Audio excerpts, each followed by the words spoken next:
Hi, beautiful people. It's your girl Faye. I'm back, but clearly, I'm back with another reaction video. And in today's episode, as the title suggests, I'm here with a comedy by George Carlin. It's been a while since I listened to George Carlin, and with him, it's just wisdom after wisdom. So I'm excited, and we are going to be listening to little moments, and I'm hoping that you're going to take this journey with me all the way to the end. And as per usual, I'll be giving my comments at the end. So I'm hoping to see you there. And if this is the kind of content you are interested in, look no further, because you're right in the right place. So go ahead right now and smash on that subscribe button down below if you haven't done so already, and be part of this lovely family. So without further ado, let's dig straight into little moments and hear what George Carlin has to say about it. You know the drill. Remember to stick until the end, cause why not? So let's dig in.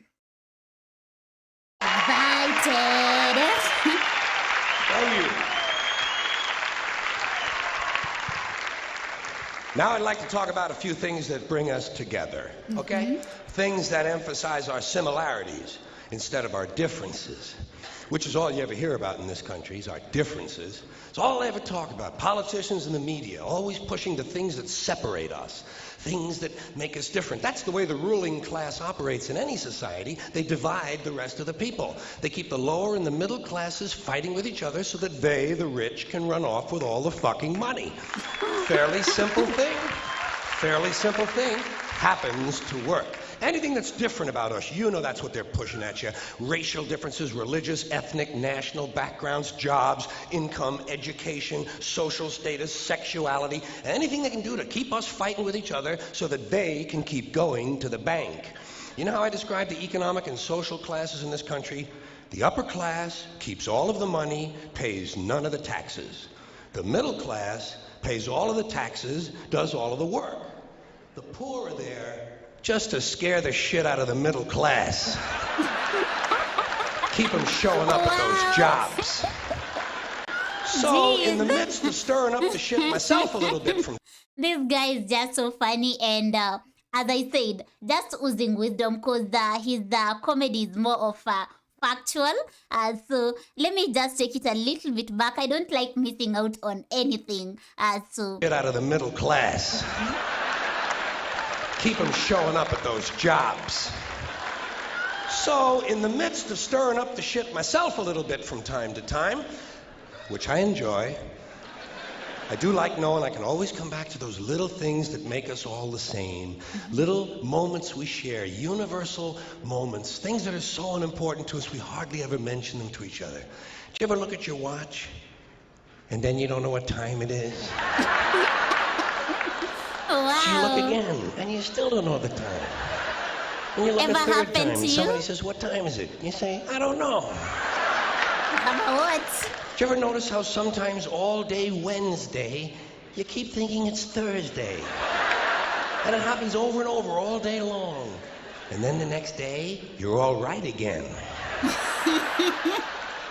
Did you ever find yourself standing in one of the rooms in your house, and you can't remember why you went in there? Oh no, guilty. Wow. And two words float across your mind: Alzheimer's disease. Wow. You ever been talking to yourself and somebody comes in the room and you have to make believe you were singing? Wow, for me, I never pretend that I was singing. I'll just say, okay, I was just having a moment with myself. Wow, I love this. So relatable. I hope you can relate. Let me know the ones you can relate with in the comment section. You ever been talking to yourself and somebody comes in the room and you have to make believe you were singing? Wow. And you hope to God the other person really believes there's a song called What Does She Think I Am? Some kind of putz? Little experiences we've all had. You ever been sitting in a railroad train in a station and there's another train sitting right next to you and one of them starts to move and you can't tell which one it is? How about when you're out on a small boat on a windy day? You ever been out on a little boat, windy day, rough waters, rocking back and forth, trying to keep your balance in a little boat, and you get back into the shore and you get on the dock, and you could swear there was something inside of you that was still out there rocking around. Did you ever try to pick up a suitcase you thought was full, but it wasn't? And you go, and for just a split second, you feel really strong. How about looking through a chain link fence? Do you ever notice if you're just the right distance from a chain link fence, sometimes it seems to go, what is that? How do they do that? Do you ever try to tell somebody to have a little bit of dirt on their face? You can never get them to rub the right spot, can you? Yeah. So you got a little bit of dirt right here. They always go, where, here? And you just want to slap the bastard, you know? Yes. Say, no, right here near your eye.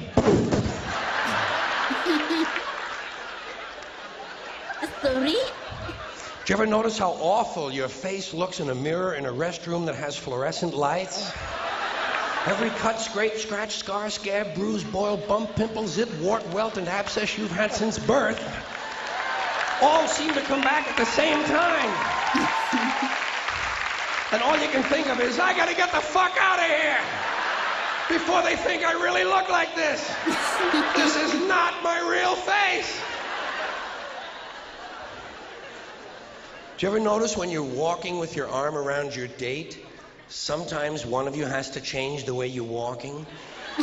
Men and women don't walk the same. One of them has to change. Either the man has to walk like this, Wow. or the woman has to walk like this. Joey, how are you? Wow. How about when you're walking up a flight of stairs and you think there's one more step? Guilty, guilty. And then you have to kind of keep doing that, you know? So all the other people will think it's something you do all the time. I do this all the time. It's the third stage of syphilis. What? Third stage of syphilis. George Carlin is so hilarious and his jokes are so relatable. I'm taking it slightly back. It's the third stage of syphilis.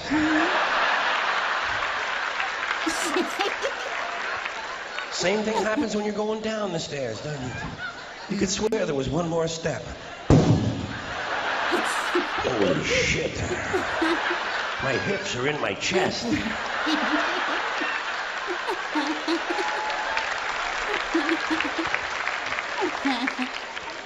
When you drink grapefruit juice in the morning, do you go... I do too. Why do we drink it? It's like ice cream throat. You know when you've been eating ice cream real fast and you get that frozen spot on the back of your throat?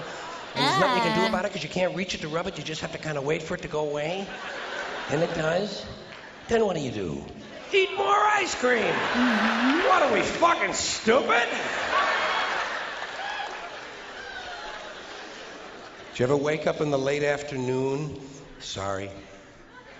Did you ever go to sleep in the late afternoon, wake up after dark, and you don't know what goddamn day it is? And you think, maybe it's yesterday. How about when you're lying with your head on the pillow? Did you ever notice when you have your head on the pillow, if you close the bottom eye, the pillow is down there. Then if you switch eyes, the pillow moves up there. I'll try that. Whoa. Holy shit, Dave, look at this. Fun. The mystery of the moving pillow. I think it's related to the chain link fence mystery myself. I'll try that. Do you ever have to sneeze while you're taking a piss? It's frightening, isn't it? It's frightening because actually you can't do it. It's physically impossible to sneeze while pissing. Your brain won't let it happen. Your brain says, stop pissing!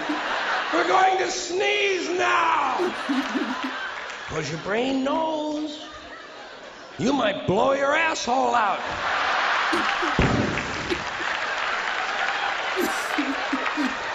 And wind up having to paint the entire apartment.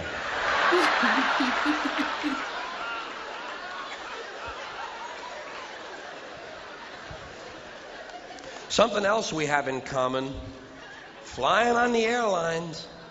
Flying on the airlines and listening to the airlines announcements and trying to pretend to ourselves that that's the way the English language ought to be spoken. Doesn't sound that way to me. Whole thing starts when you get to the gate. First announcement. We would like to begin the boarding process. Extra word, process. Not necessary. Boarding is enough. We'd like to begin the boarding. Simple. Tells the story. People add extra words when they want things to sound more important than they really are. Boarding process. Sounds important. It isn't. I love this guy. It's just a bunch of people getting on an airplane. People like to sound important. Weathermen on television talk about shower activity. Sounds more important than showers. I haven't heard one guy on CNN talk about a rain event. Swear to God, he said, Louisiana's expecting a rain event. I thought, holy shit, I hope I can get tickets to that. Wow. Emergency situation. News people like to say, police have responded to an emergency situation. Yeah. No, they haven't. They've responded to an emergency. Yeah, We exactly. know it's a situation. Everything is a situation. So why, Anyway, as part of this boarding process, they say, we would like to pre-board. What exactly is that? What does it mean to pre-board? You get on before you get on?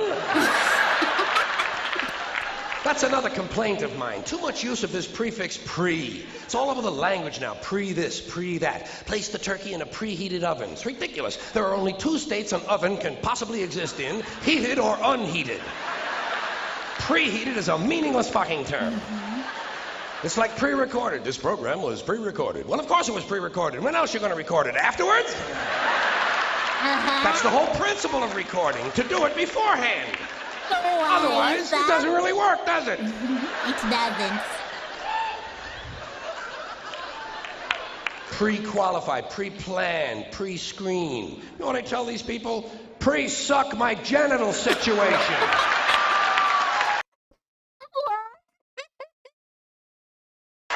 My goodness, George Carlin is just the man.